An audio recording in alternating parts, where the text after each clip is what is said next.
I spent most of my time in the house of God in Mecca, just sitting there and watching the people go round and round. And people came from all over the world. They'd come to visit the holy house, and they'd come for the annual pilgrimage. Of course, since I traveled there many times and had the opportunity to do Hajj and then lived there for 3 years, I've performed the annual Hajj many times. And so it's a sign to the West that someone who finally tells you the story of the Hajj, the story of the truth of the light, must have done the Hajj at least once or many times as required. Otherwise, that person's story shouldn't be trusted.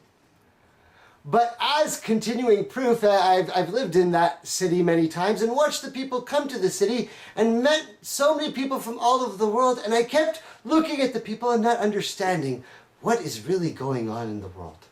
I mean, you can see there is something so beautiful at the holy house in Mecca.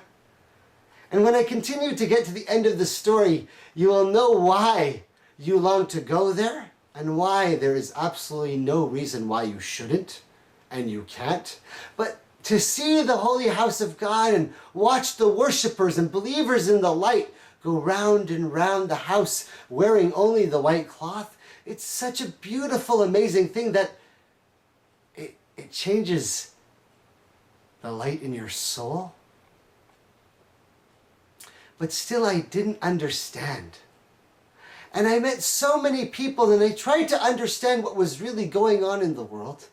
And even though it was a noble thing, after 3 years of learning there, the Lord Most High gave me a blessed sign.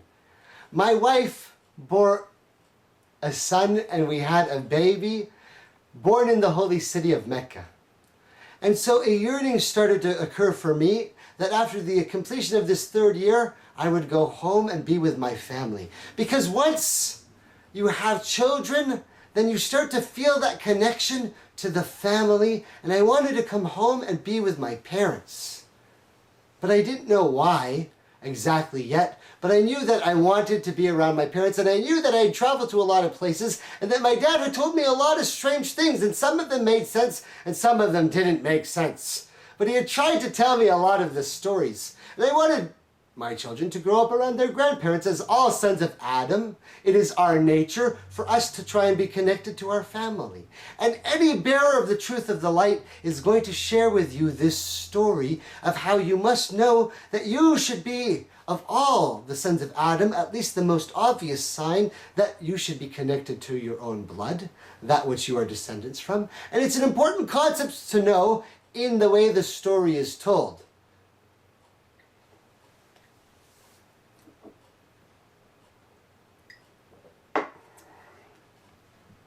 And so to make a long story short, like I said, my name is Salim Siddiqui. I'm the son of a man named Shamshad Ali Siddiqui. In every storyteller, he tells the story. In every storyteller's life, there is the signs. For those who believe and don't believe, that is always up to you. But I promised you I was going to tell you a tale that is stranger than anything you've ever heard. And so whether you believe it or not, and whether you understand it or not, everything that I tell you must be verifiable. At this point, I decided in my life to come back to the United States. Came back here to Houston, and my mother and father were living here by the grace of God, and it is at this strange point something dramatic must happen. I'm still here in the United States, and I've learned much of the language of the people and the word of the Lord, and I'm reading much, but I admit I have no clue what's really going on, and don't understand the light whatsoever. And I am a humble servant of Adam who admits my own flaws. My father at this point decides to go back to visit what is remaining of his family back in the eastern lands. So he takes a trip to where? India. But since my father is a bearer of the light, and oh, Shamshad Siddiqui, I give to you glad tidings. As a bearer of the light, to go all the way to India from here in the United States, this is rude, my father knows. He must stop in the house of the Lord. You can't fly around it. It's the house of the Lord. So he stops at the house of the Lord and performs the greeting to the house of the Lord. Not the Hajj, because it is not the season for Hajj, but he still performs a greeting to the great house, and any who pass by the great house must perform that greeting, and it is there in our rituals that we call Islam, and it is established on the earth for all time. But in this there is a sign for my father, and then he goes to India, the most pagan and dark of all the lands, but being a Muslim, he wants to meet his family, and unfortunately, because of the age of my father at this time, he gets ill. Right, Daddy? You just got sick, and he has a heart attack.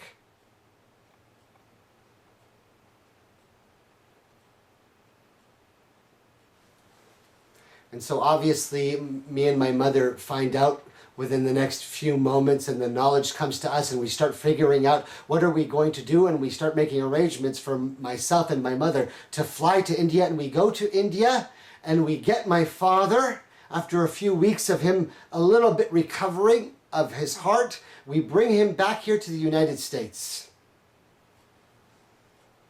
It is at this point in the story that my father passes away. His heart stops and he dies. And the hospital calls me back to the hospital, and we come running. And by the time we get there, and I'm going to give you the story in brief, they have resuscitated him and they have put him on the machine, and he is not conscious. But after some hours, he comes back to, but his heart is still not working. And to make a long story short, and it is very emotional and painful for those of us who know from my family, but see the glad tidings of the sign as I tell you the story, that the story that I have told cannot have any gaps. It must explain everything in the universe that I've said from the beginning of time to the very own storyteller. That it is at this point that even though we said that everything is connected to the story, that there is only one God. He is more powerful than any force or power on the earth. And that my father, I am swearing, is a bearer of the light. And it is at this point that God decides to show me and my family a sign that we did not understand. And of course, as any person who tells the story, they must tell you that all of this is verifiable. And since I have given you my father's name, Shamshad Ali Siddiqui, that anyone can tell you of all those who are alive. And my father, peace and blessings be upon him, and Allah preserve him and grant him long life. I pray that he continues to live to hear my words, because the story gets better, Daddy. It is at this point that we are told that my father needs to have a heart transplant. And to make a long story short, my father is granted a heart transplant. And so as we said, that the story is about Adam and the sons of Adam, and that God created angels and jinns and Adam, telling us that there's going to be prophets in succession, all of us giving the word, and the word is going to be given to each prophet, and then the final prophet is going to be given the Quran, which is the word of God to be everlasting, and that the prophet Muhammad came with the word, knowing the truth, and so his statements are true. I am going to prove the truth of my story by the name of my father and the blessings of the Lord Most High. That my father was given the sign, as the story always goes back, as my father would tell me the story. Remember, the story is always about Abraham. Because Abraham is the one who we said that Muslims are called themselves people who accept the truth of the one God. And that we call Islam. And Abraham was the one who said, from this point on in the earth, I need it to be known forever. There's one God, no other God. That was Abraham's blessing, and Abraham challenged, my God is the only God that gives life and takes life. So as a sign to my father and to me that I would be given a blessed sign of being able to tell the story I'm telling you, my father was given a sign that he was made by the Lord, who is the only one who gives life and takes life. This was back in 2000, and my father was dead, and then he got a heart transplant by the blessings of the Lord, and he continues to live. And anybody on the earth who knows him will bear witness. Ask any Muslim on the earth, in the United States of America or anywhere in the earth, who knows the name Shamshad Ali Siddiqui of my father, and they will bear witness that that man was a bearer of the light. There is no doubt of that. And it's important that that be known because I'm telling the story, right? And we said we have to show the fundamentals. And so my mother, we showed how she accepted the truth and was a bearer of the light. And so the same challenge I must be able to make as a person who tells the story